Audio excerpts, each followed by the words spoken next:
Good afternoon, ladies and gentlemen. I, Karthikeyan Srinivasan, would like to extend a warm welcome to all of you for attending our Q3 and 9 months FY24 earnings conference call to discuss the financial performance of IndoStar Capital.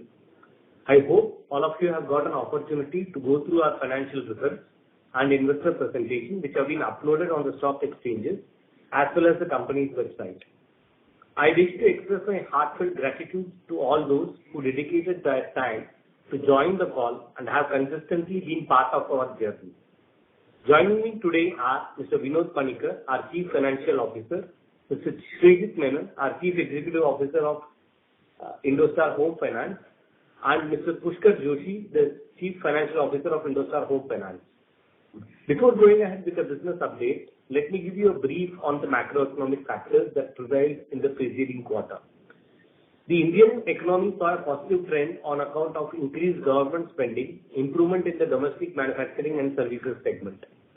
GST collections increased by 13% as compared to the previous year, and both manufacturing and services PMI stayed in the positive growth zone.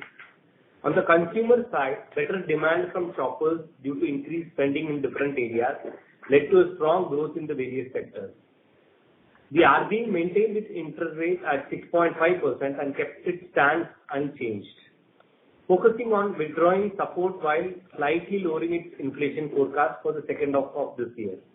Looking forward, the economic outlook appears positive, with India's estimated year-on-year GDP growth for FY24 at approximately 7%. Additionally, for FY25, the GDP growth rate is anticipated to be around 6.5%, solidifying its position as one of the world's fastest growing major economies. On the CV side of it, the new CV had a muted year where the growth has been only at 1% over last year. Turning our attention to the used commercial vehicle segment, as the demand and significance of used commercial vehicle in the market continues to rise, particularly within the retail and FTU segment, it was evident that the affordability and practicality of these vehicles will play a pivotal role. In this landscape, where the price of the BS6 heavy haulage vehicles have been reaching higher and higher, the used vehicle has been the only leeway for the financially challenging profiles to get into the CV business. These segments continue to buy the used commercial vehicle segments even at a price which is much higher than what has been in the market probably 1 year back. This is predominantly because there has been a lot of change of the BS3 vehicles with BS4 vehicles. At IndoStar, our mantra has been to make the life of customer better, focusing on giving a world-class experience, best-in-class experience of customer service and long-term sustainable value to our customers and stakeholders. Continuing this thought, we took various new initiatives to strengthen our deliverables and increase our presence. We are working on various aspects of business which will help us scale to newer heights. We continue to build these aspects so that quarter on quarter we will be able to improve our performance. Technology has played a very crucial role in this last 1.5 years of our growth. Our company continued to invest in various technology initiatives to remain competitive. Our focus is on making our technology infrastructure agile and flexible.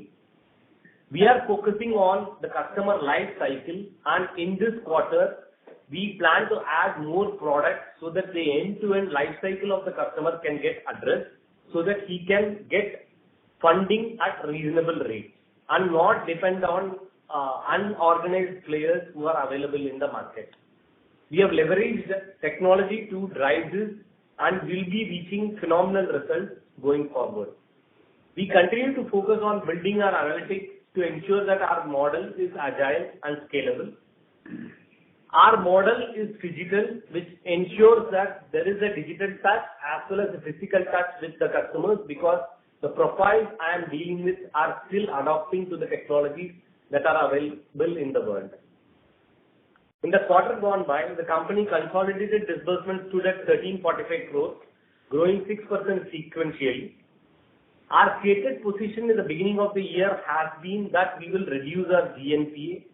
We have been taking steps to reduce this. The last quarter, we resolved our corporate book.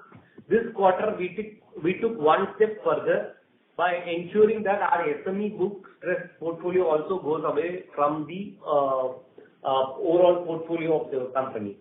We did a deal with one of the ARCs with a part cash and part SR transaction, so that our overall GNPA starts coming down, which will get elaborated going forward by our CFO.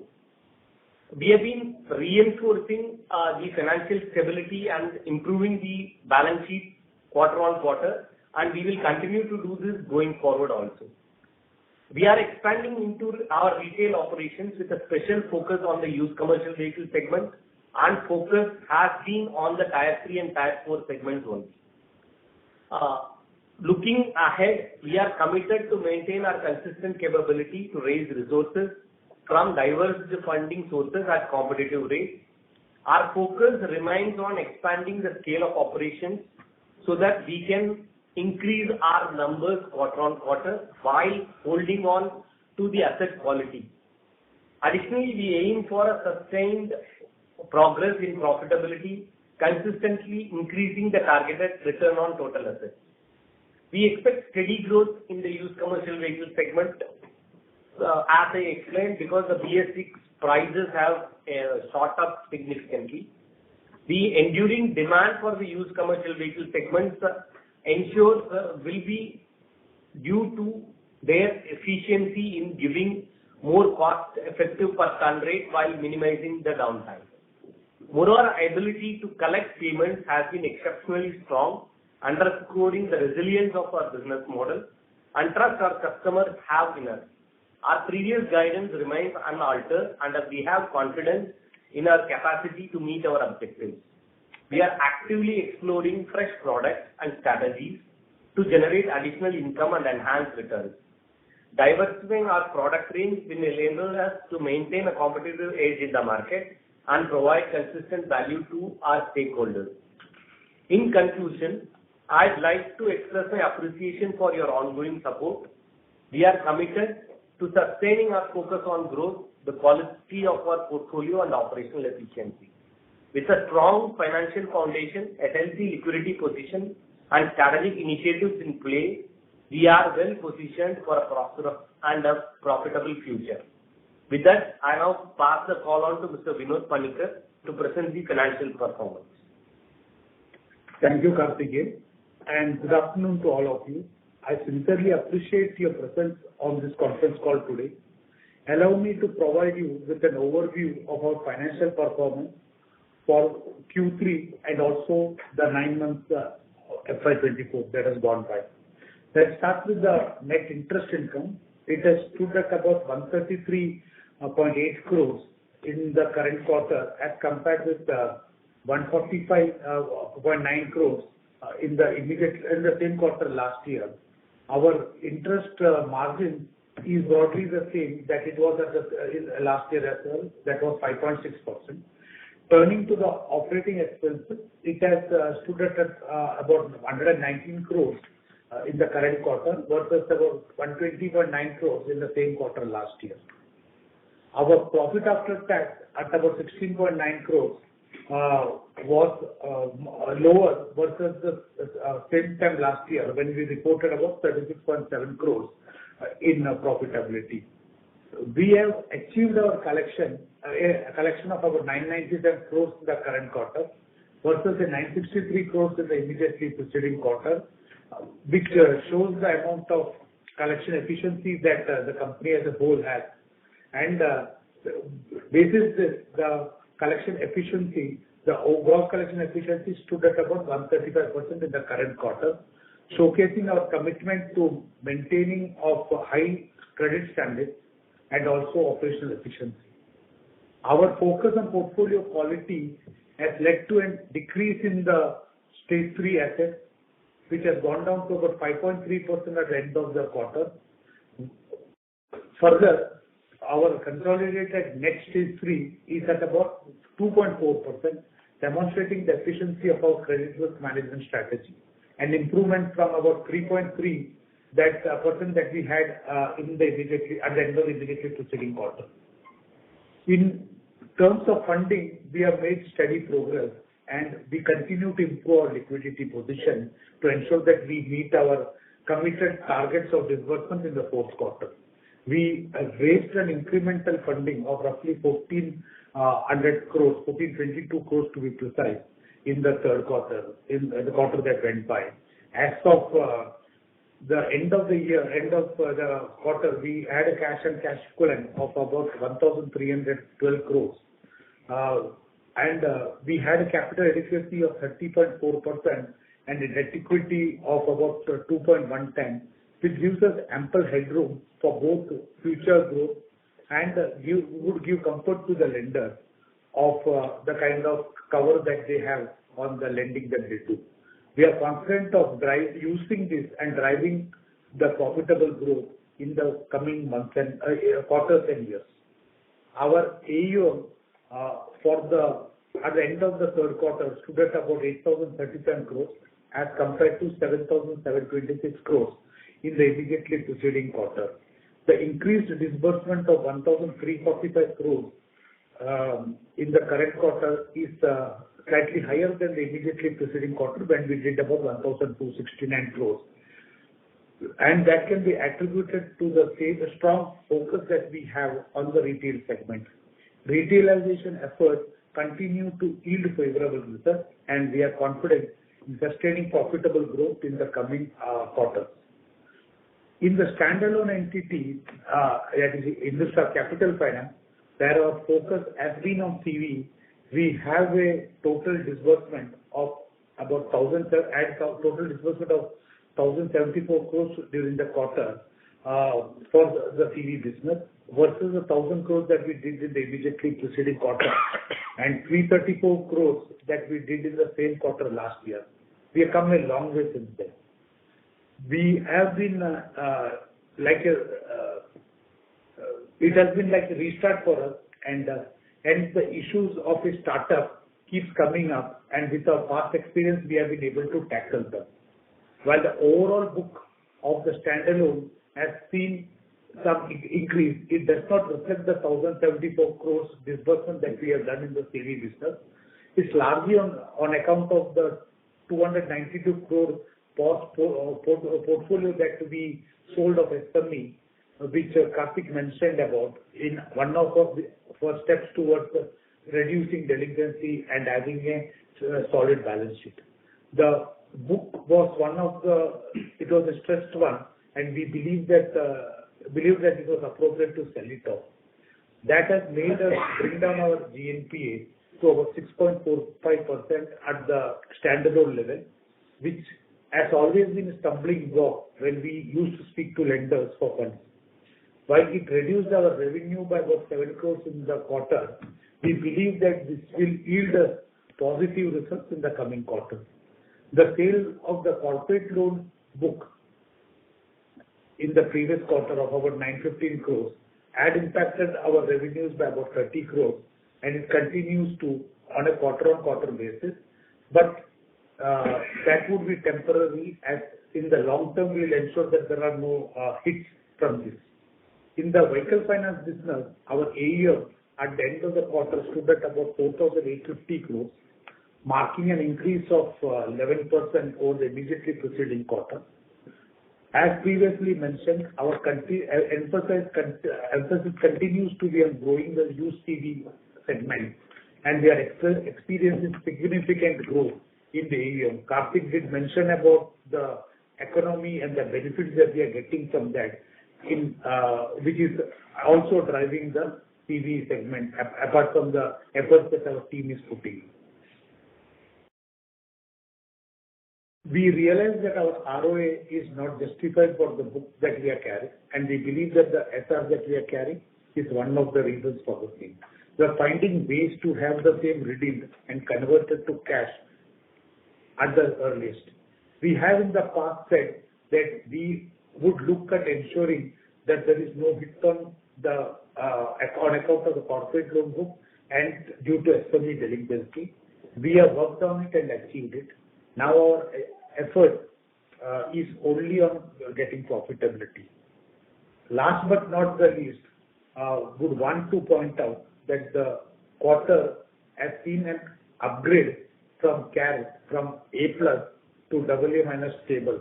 This is a testimony to the changes that we have brought about in the company, the strong promoters that we have, and the overall profitability that this would bring to us going forward. We are confident of a bright future, and we are confident that we would achieve whatever disbursement target that we have committed in the past over the last 4 quarters. Now I invite my colleague Srijit Menon to provide further insights into the housing finance business, which is another key focus area for us. Over to you, Srijit. Thank you, Vinod. Good afternoon, ladies and gentlemen. Let me start by wishing all of you a very happy new year. I have alongside me my CFO, Mr. Pushkar Joshi, on this call.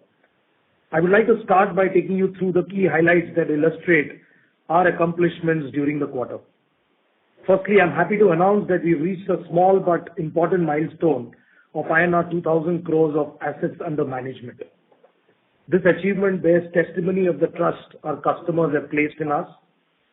Furthermore, our active customer base has now crossed 25,000, underlining the expanding reach and granularity of the book. Speaking about the liability side of the business, we have successfully raised INR 535 crores of liabilities during the quarter.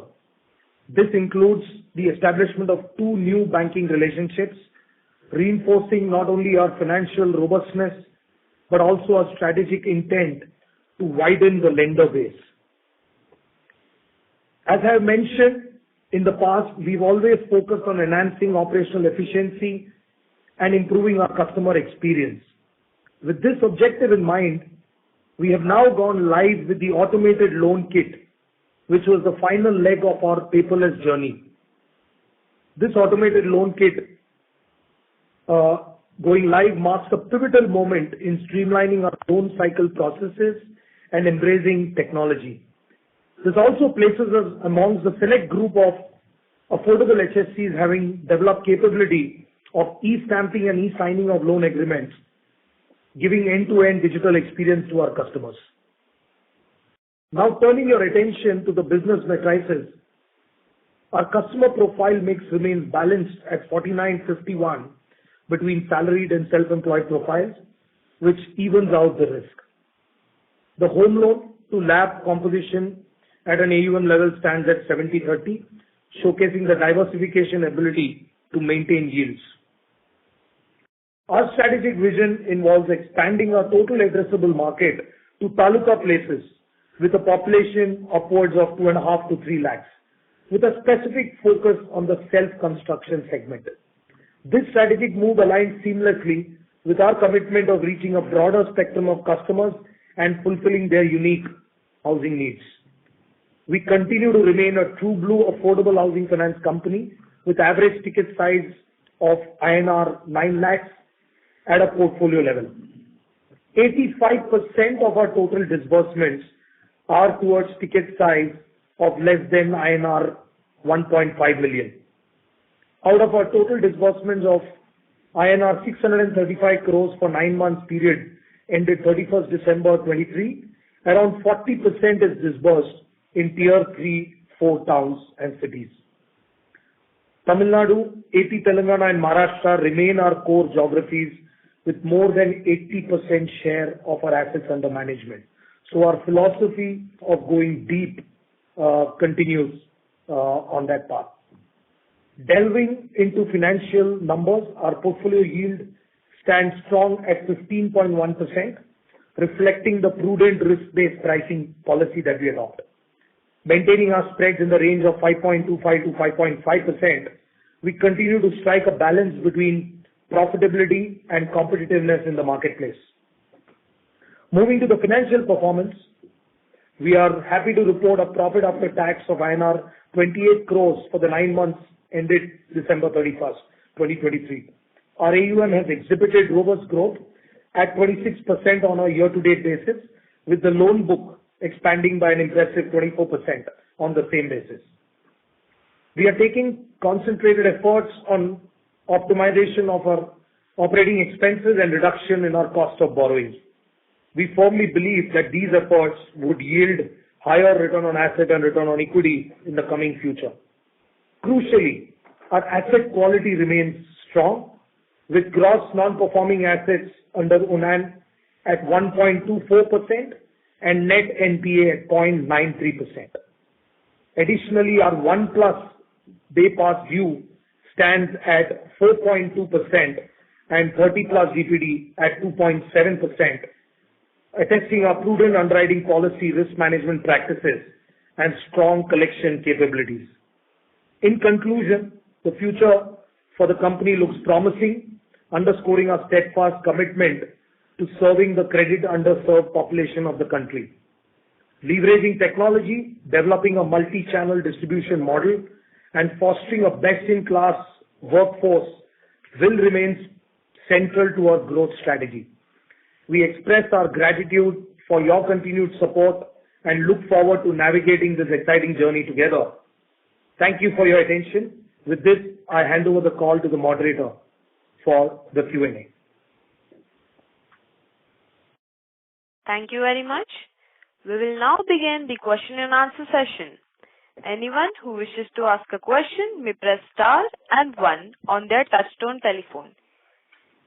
If you wish to remove yourself from the question queue, you may press star and 2. Participants are requested to use handsets while asking a question. Ladies and gentlemen, we'll wait for a moment while the question queue assembles.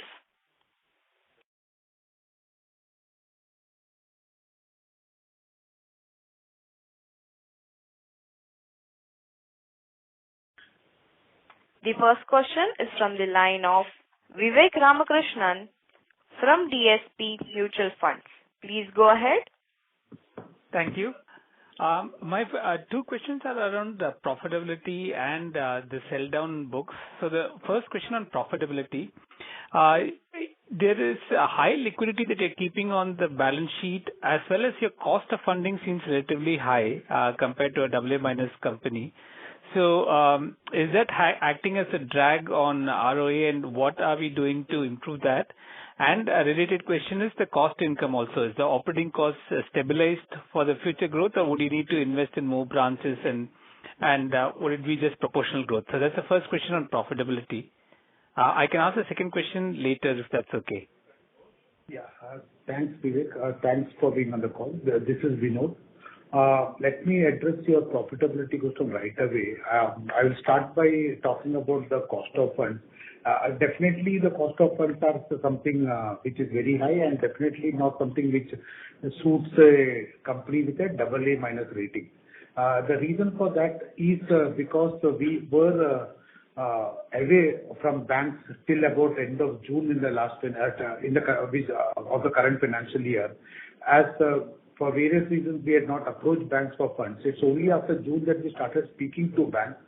Banks have been slowly coming to us, and in the interim, to ensure that we kickstart the business, we went into and got a significant amount by way of NCDs. We, I would say, collected roughly about 2,900 crores over the last four quarters by way of NCDs. So which was at a slightly higher cost. Now that the banks have started coming in, and we have got 2 sanctions in the current quarter, we see that there will be a significant amount of reduction as we go forward. In the current quarter, maybe apart from the banks, we have also changed the mix of borrowing, and we have brought in securitization, which we have kept away for about 5 quarters, and we have got that at a very attractive price. We have got into other forms of CP and other things to ensure that the cost comes down. This is what we are seeing is in the current quarter, while the immediately preceding quarter, my incremental borrowing was at about 12.5%. In the current quarter, it has been the incremental borrowing is at about 10.5%, which we believe is a very big positive. And the transaction happened towards the back end of the quarter, and therefore it has not seen benefit in the current quarter. It will see benefits in the coming quarters. And now we have decided that, no, now that we have opened up, we are going to banks, we are looking at other means of funding. We will ensure that the mix is such that the cost remains at this level or go down. That's one part of the question, the point that you mentioned about profitability. You also mentioned about the cost to income ratio. See, the cost to income ratio has about three components. Definitely the revenue. See, the revenue over the last quarter and this quarter has seen reduction. Karthik did mention about it. I also mentioned about that. We had sold our corporate book, which was a stage 2 book, because of the delinquencies that it was carrying, which actually reduced the income by roughly 30 crores for each of the quarters. Apart from that, the SME book that we sold has actually reduced the income by roughly about 7 odd crores. So roughly 65-67 crores of income has gone away, but the cost doesn't go away because it is sold partially in cash and partially in by way of SR. And therefore, it would be couple of quarters it will take for us to actually cover up for whatever we are lost. We have been helped. We are helped a lot by the CV disbursements that we are doing at 18% plus, and therefore that is something which will ensure that the cost to income is taken care of. The other cost to income ratio, it will definitely be taken care of when the interest cost goes down, which is what I said maybe sometime back. So overall, we believe that the cost to income ratio will come down, which will lead to profitability. So the related question was also on the liquidity. You had mentioned that you had kept, I think, 1,000 crores of liquidity, so that would also be dragging, right? I thought I think I missed that answering that. This funds came towards the fag end. It came in the last 3-4 days or last 5 days of the quarter, and there was very little we could do to actually utilize it. Otherwise, we would be always comfortable to ensure that we keep money sufficient for 3 months of loan repayments. That's what our policy talks about. In the interim, we might find situations like this where the bank balance looks slightly bloated. Excellent, sir. Sir, the second question is regarding the the sell downs that you have done. So how much of it is holding as security receipts? And you have mentioned in the call that you don't expect any hit. So I mean, have they been sufficiently provided for when you sold it down? And there was also last quarter you had mentioned about an ICICI book which was causing delinquencies. So is that also been resolved? That's my only question, sir. I will take the first part of the question. The ICICI, I will request Karthikeyan to speak about. On the SR, last quarter, we had a transaction where of the corporate loan, and we had security receipts from that. From that, we have started redeeming it. Some of it, some negligible portion has come in the month of December. We expect a significant portion of redemption to happen in the Jan to March quarter. On the SME transaction that we did, we expect the redemption of that to happen possibly 3 to 4 quarters from now. That will not happen immediately. So we believe that that will start generating profits. Now, when I meant that it will not take any additional hit, what we meant was that no, it will remain as it is, but then for it to start generating cash, it is something, one of it will start generating in the coming quarter, or it has started generating in the December quarter, and the generation will only increase as we go forward. And the second SME that we did would start generating possibly in 3 to 4 quarters from now.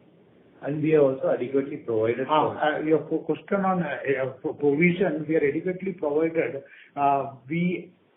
While we follow Ind AS, and as per Ind AS, as per the clause 7, we did not strictly follow the RBI mandate on provision under 75, 76 and 77 clauses. We have been providing at the same rate that we provided for on the book when it was in our book. Our belief is that just because the terminology of the amount changes from a receivable to a security receipt, the realizability doesn't change. That's the reason we continued maintaining the provision. And Vivek, just to remind you that last year we did a deal with one of the ARCs. We got 120 crores of SR. We have completely recovered those SR. So our ability to collect these SRs and get it back is quite high. And we believe that we are adequately provided so that no extra will be required. That's the point on SR. On the ICICI portion of it, we still have around 150 crore of book. Around 85% of it is in stage 1, 6-7% is in stage 2. So we end up having around 3 to 4 quarters every month which come into our book. In our assessment, that will continue to run like this probably for the next 1.5 years. By the time the ICICI book will run out. So in our best assessment is like around 40-45 crores will come to our book. The balance will get paid off automatically. Excellent, sir. Thank you very much and wish you all the best. Thank you, Vivek. Thank you very much. The next question is from the line of Sumit Bhalatia from MK Ventures. Please go ahead. Yeah, hi, sir. Thanks for taking my question. Just an extension of the earlier question on clarification on SME and also the corporate book that we had sold. What is the total quantum of SR that are sitting on our books as of December end? Sumit, good afternoon. Vinod here. On the corporate book, the SR, the gross value is at about 682 crores, against which we have got a provision of 103 crores. On the SME, we have got a SR of 160 crores, on which there is a provision of 30 crores. Okay, so basically this 325 crore of deal that we did, 50% was in the form of SR and the balance was in the form of cash. Yeah, broadly. Okay. And sir, you on the overall disbursement guidance, so the sale that we have done, this was completely stage 3 book, or what was the categorization of the asset? And going forward, the balance book of SME that we have, what is your view of that? Will we be looking to do more of these deals, or so what is the time frame of rundown of the SME book? Are we looking to do that, or we'll start growing it? What is the guidance on that?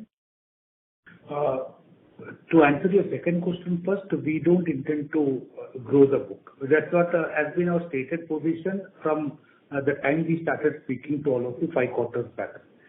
Number one. Number two is on the are we looking to further sell, do more of these deals going forward? And also the categorization of the book that we have sold, was it completely stage 3 or stage 2? I'm coming to that. Maybe I will just clarify it. What we had said 4-5 quarters back also was, this kind of SME, which is a 1.5 crore, 2 crore ticket, is not something that we want to grow. We will come back and do SME in a different avatar. Could be in a 15 to 20 lakh or 15 to 25 lakh kind of ticket in Tier 3, Tier 4, and we intend to start that process at the earliest, maybe in this quarter itself or definitely in the coming quarter. As regards the stages of the book that was sold, while the stage continue or can be stage 3, 2 and 1, all of them were stressed accounts. I would say roughly 70% of that was in stage 3 and some of it was in stage 1 and stage 2 from the point of view of the DPD. But they were accounts which were, I would say, stressed and were in stage 3 for 2 to 3 months in the immediately preceding months. That is the reason this sale happened of those accounts also. So the balance SME portfolio is a DA portfolio, so it will continue to be remaining in our book. Yeah, majority of them is DA or PTC, which we cannot sell off unless we get a concurrence from the investor as well. There is a very small portion of stage 3 which is on our book, which would be roughly on a book which we have not sold, could be about 15 to 20 odd crores. But the stage one, which is there on a book, is roughly about 220 odd crores, which continue to be there, and we'll continue to generate revenues from that unless we see some delinquency. Okay. So effectively, the non-focused books for us was SME and corporate, and in both the segments we have degrown our book to the extent that we would have liked to. So SME from here will not degrow further, is what you're saying, in a big way in any quarter, and similarly, corporate in any case has come down meaningfully. So from the overall yearly annual target that you mentioned that we will not be very different from what you guided earlier, in terms of disbursement, we had given a target of around 5,400 crore. Are we on track on that? And also closing AUM, I think we were indicating something around 93,400 crore earlier in our previous calls. How are we placed on that? We had given a target of 4,400 plus 1,100 crores. Is the target that we had given for disbursement, 5,500 crores.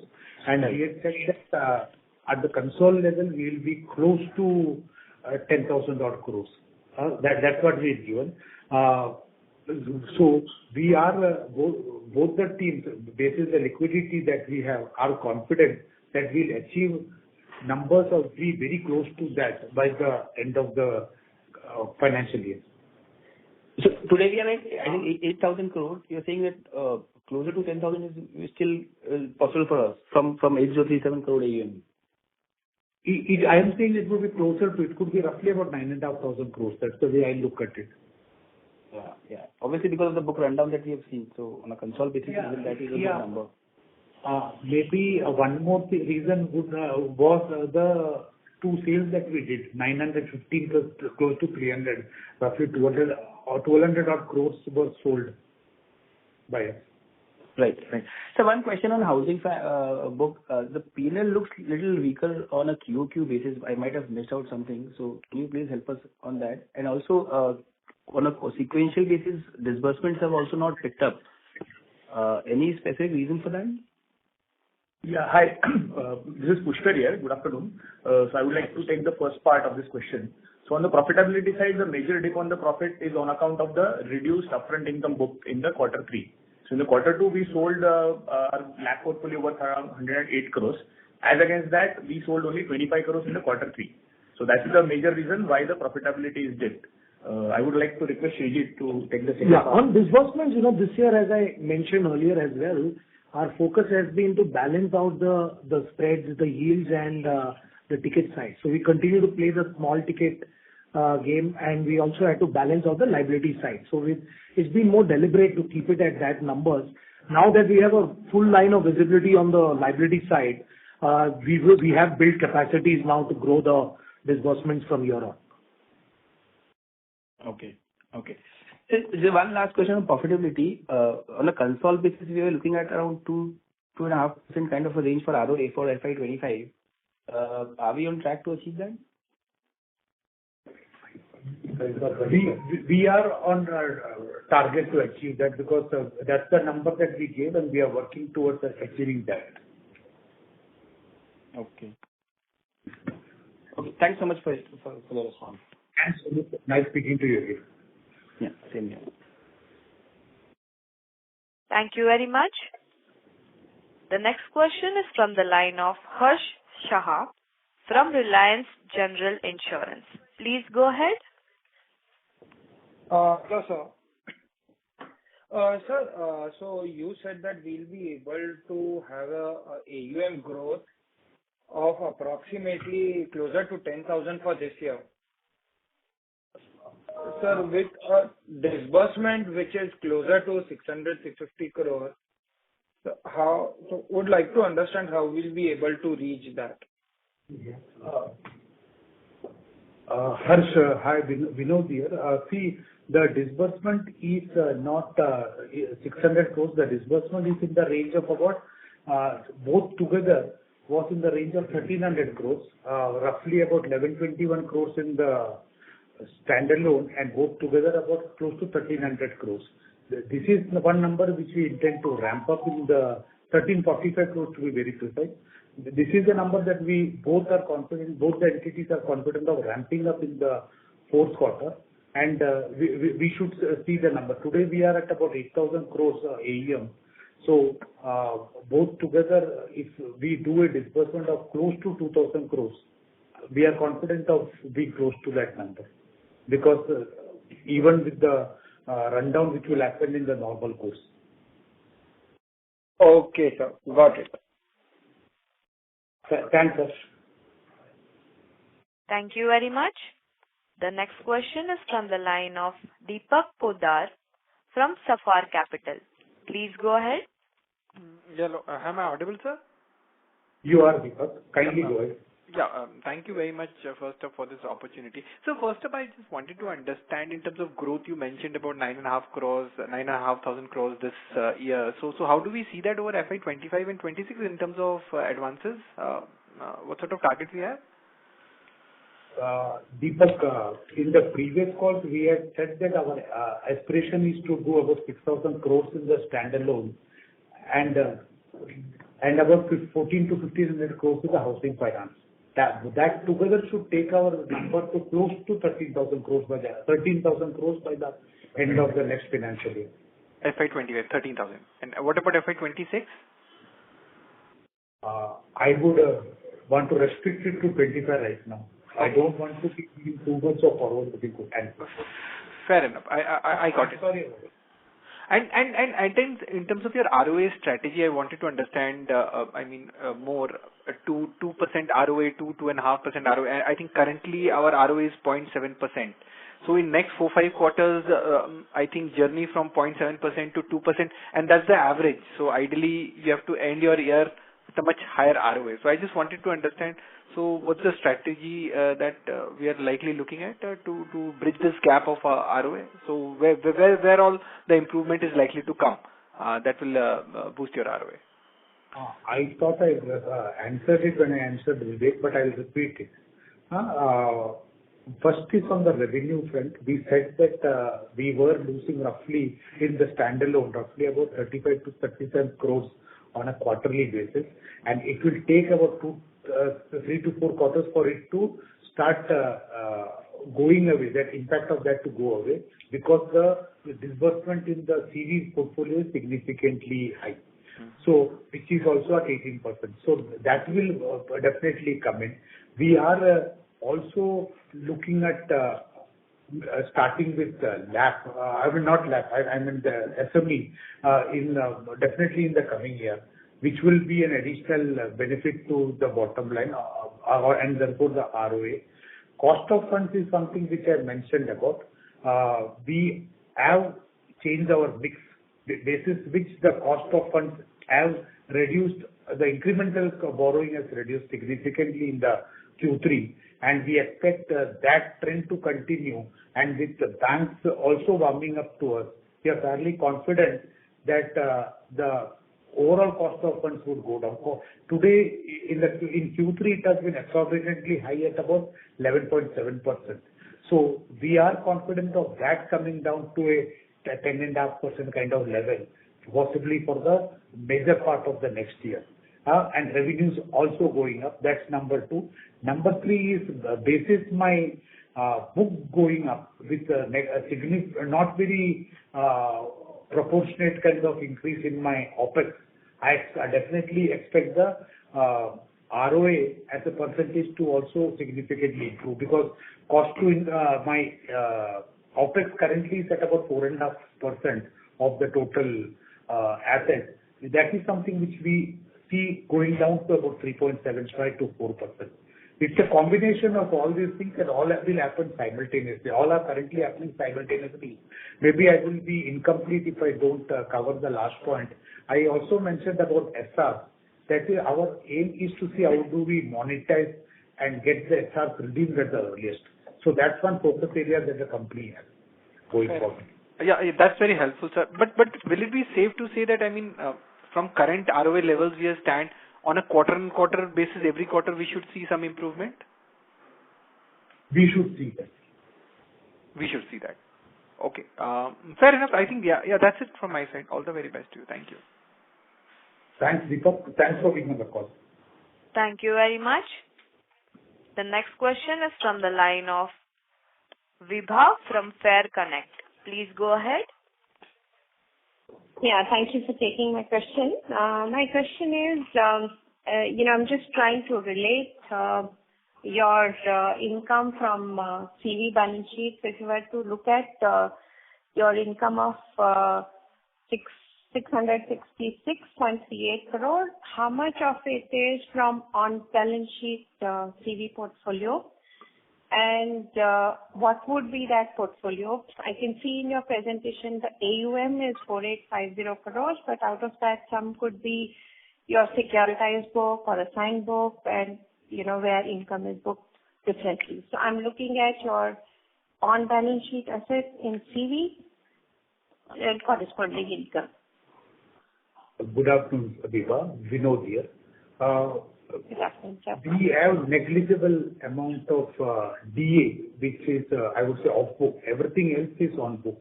In case you specifically mentioned about CV, I'm responding to the CV part of it. We have a book of 4,850 crores, and the entire thing actually generates that kind of revenue. Generates the revenue for the organization. It's only internally we have possibly split it up as what is organic, what is inorganic, and some part of it which comes from the ICICI book. Okay. But everything is on the book. We have got nothing outside.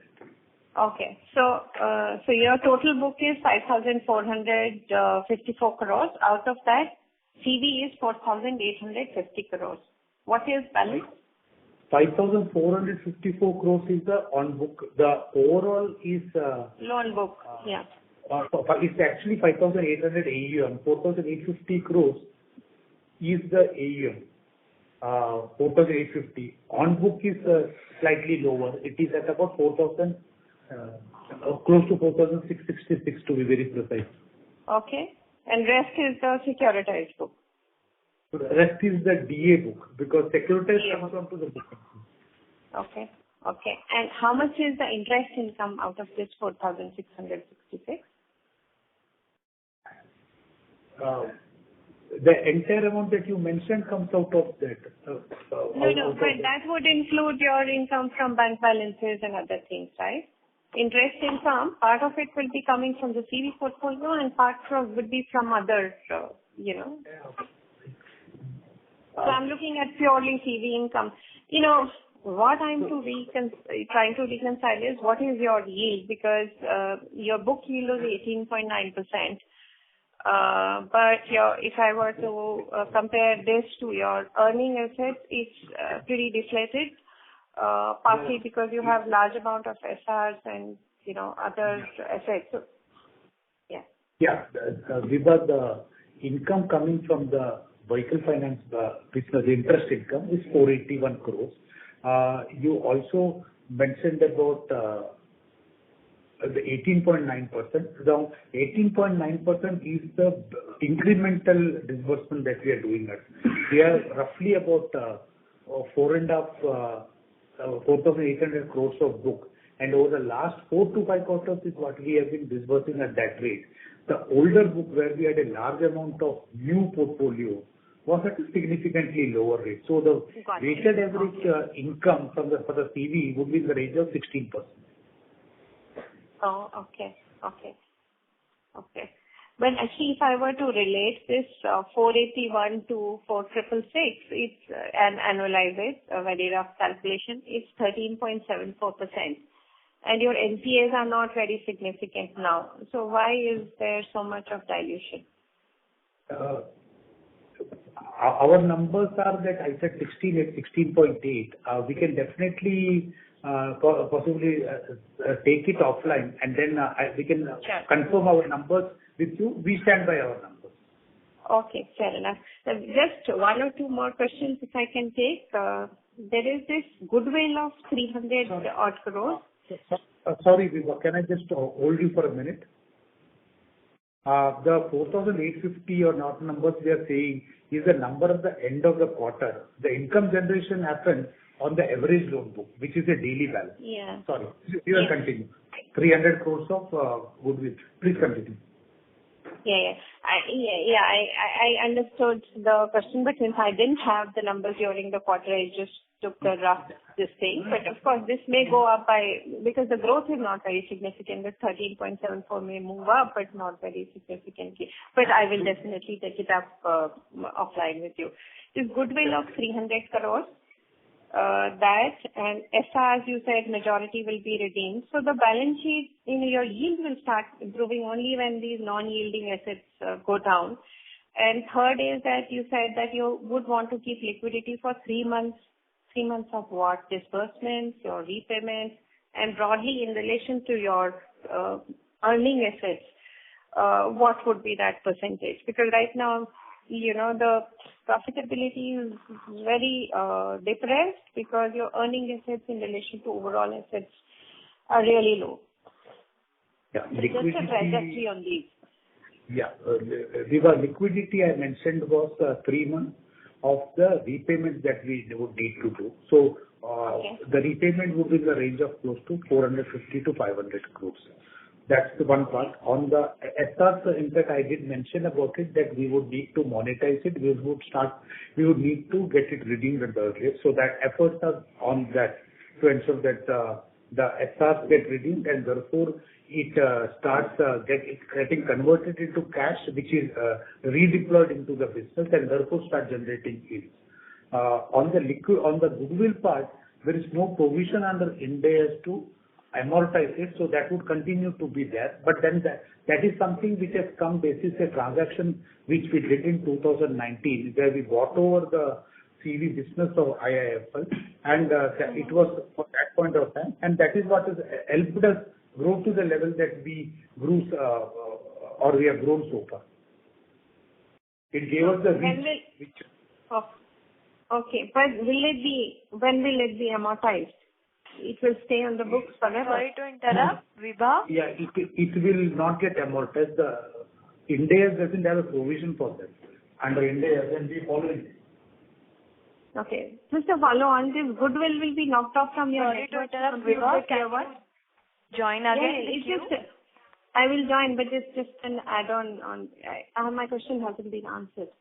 Vibha, we can do a detailed call separately. I am a caller. Sure. Thank you. Thanks, Vibha. Thanks for taking the call. Thank you very much. You. The next question is from the line of Tushar Sarda from Athena Investment. Please go ahead. Yeah, thank you for the opportunity. You've given guidance on ROA, but your leverage is low. So, in what time period, leverage will increase and the ROE will catch up? How would it be in FY25 and FY26 in terms of leverage? We will be happy with a leverage of about 4 to 4.5 times. But that will be some time maybe. I don't see us going to that level even in 25. But not even in FY26? 26 we should be there, but 25 I don't see us going to that level. So with 2.5 ROA and 4 leverage, your ROE will be just 10% or so. Is that right? You're right, I would say. But then I would say that we will need to look at other ways and means because on how do we do securitization, how do we do DA and other things to ensure that it is not taken as a leverage, but at the same time you generate income. So that's something which will continue to be there, and I think all NBFCs keep looking at ways and means to do that. So do you have a ROE target? Because I don't think you've guided for that. You've guided for ROA. So no, we have guided for ROA. We are currently not guided for an ROE. Okay, but do you have a target for that? Can we look at some number in terms of ROE? I mean, right now we are not. I would say discussed that outside, but we have currently stuck ourselves to the discussion of the ROA only. Permit me to. No problem. I just wanted to. Grateful to Tushar. Yeah, and I have one clarification on the slide 17. You have collection including overdue and then overall collection. So what is the difference between the two? Give me a second. So you are referring to collection efficiency slide number 17 in your presentation. There are 3 percentages floating around. One is billing efficiency. There is bill to bill. So what is that I understood. No, there is a collection including overdue and there is overall collection. I am giving you the details of all the 3. Collection including overdue means I have collected something for this month plus I have collected something for the previous month. So that is collection plus overdue, which was overdue in the in the month. Yeah. The third part is the case. It includes the prepayment. There are many who would want to pre-close it and things like that. So prepayment is huge. That means every month. You will keep finding that because people would want to once they the kind of customers that we have, our customers, many of them are FT first-time users. So they come in, they build up their credit profile by paying to us on time for a year and a half. And then obviously we are expensive at about 18%, 18.5% ROA, yield. So they always look out for a better or a lower cost, which we will not provide. They will go to somebody else. Okay. And so they repay the whole loan or just part of the loan? And what happens to the EMI? And that's why it's called foreclosure. He closes it and then he goes to somebody else with his truck. Okay. He gets the extra funding. Okay. Thank you. Thanks, Tushar. Thank you very much. The next question is from the line of Shubhradeep Mitra from Nippon Mutual Funds. Please go ahead. Hi. Thank you for the opportunity. So I have 3 questions, sir. Sir, you are not audible. Hello? Shubhradeep, you are not audible. Huh? Could you speak a bit louder, please? Hello? Is this better? Yeah, you are perfect. Good. So, sir, I have 3 questions. One is that there is a marginal increase in the corporate book in absolute terms, whereas our guidance has been not to grow this book. So that's the first question. Second I will answer the first question first. Sure, sir. See, while we have said that we will not be doing corporate loan in future, there are certain commitments basis the old sanctions that have been given by us. And we are the sole lenders to those projects. We cannot be not disbursing for those projects at least. So I think in the previous quarter, possibly you were not on the call, but then we had said that over the next 4 to 5 quarters, you would see roughly about 20, 25, 30 crores kind of disbursement every quarter. Sure. Thanks. That is. The second question is that you mentioned that the provision on the SRs that you have received now is around 30 crores on an SR of 160 crore, if I heard you correctly. So don't you feel that those provisions are on the lower side? What's your take on that? No, these are provisions which have been determined basis the ECL methods that are followed by us, and we have retained the same provision that we were percentage of provision that we were keeping when the asset was on our books. So when it has become an SR, we have not changed the provisioning. In fact, India doesn't require you to make provision. We thought it is prudent or conservative on our part to make provision. That's the reason we have retained it. Understood. Thank you so much. And so the third question is, from the banking sector, how much sanctions did you receive during the quarter? Can you give us some number on that? One in the form of term loan, one is in the form of WCDL, and 2 sanctions in the form of securitization. Sure. And how much would that be, sir? That would be totally 4. All put together roughly about 640 crores. Sure, sir. Thank you so much. That's all from my side. Thanks, Sudhir. Thank you very much. The next question is from the line of Rikesh Parekh from IndoStar Capital Limited. Please go ahead. Thanks for the opportunity. Sir, my question is related to those branch expansion. In last year, we have opened almost like 70 branches. And so going forward, annually, what kind of branch expansion we are looking at, or are we done with it? Plan to add some 40-50 branches. Mortgage, I think, the housing, they have already completed their expansion. The 60-70 increase which has happened is most of it, I would say, is in relation to the housing finance business, where they have expanded into newer territories.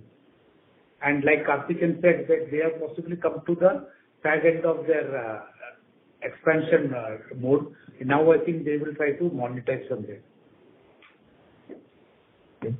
And just related to that, wanted to understand what is the break-even time to reach in a branch, and what target do you look at average branch should be getting? Because if I look at it, it is like 3 crore or so the number comes up based on disbursement if I look at it. See, we discussed, I think, these are all not lavish branches. These are all very small branches, wherein I put a person, he starts disbursing 5 units per month. In the 6th month, it will become break-even. So his average of 2.5 to 3 crores, the branch turns around. And that's the kind of infrastructure spend we are doing also. So we don't see it as a major cost, but it will be coming at a much lower cost, and it will be coming at interiors that we will be able to get our way. And the average time it takes to break even? 6 months, worst case 6 months. 6 months, okay. And so just last question, if I may, means on provisioning, we are at 50% coverage ratio now after downselling and other things. So what will be the comfortable level you will be looking at over the next 1 year? See, we will continue to hold around that percentage only. We will have a relook at our PD, LGD in the March quarter, then take a call if we need to reduce. If you look at it, the industry, we are one of the highest in terms of stage 3 PCR. So we will have a look at it in March because we have seen our portfolios improving quarter on quarter. That's reflecting in the numbers which we have been reporting also. So in March, we'll be able to give you a firm view. Okay, thanks. Thank you so much. That's it from me. Thanks, Ritesh. Thank you. In the interest of time, that will be the last question. I will now like to hand the conference over to Mr. Nikunj Jain from Orient Capital for closing comments.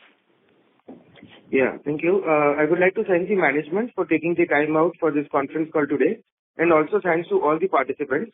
If you have any query, please feel free to contact us. We are Orient Capital, Investor Relation Advisors to IndoStar Capital Finance Limited. Thank you so much.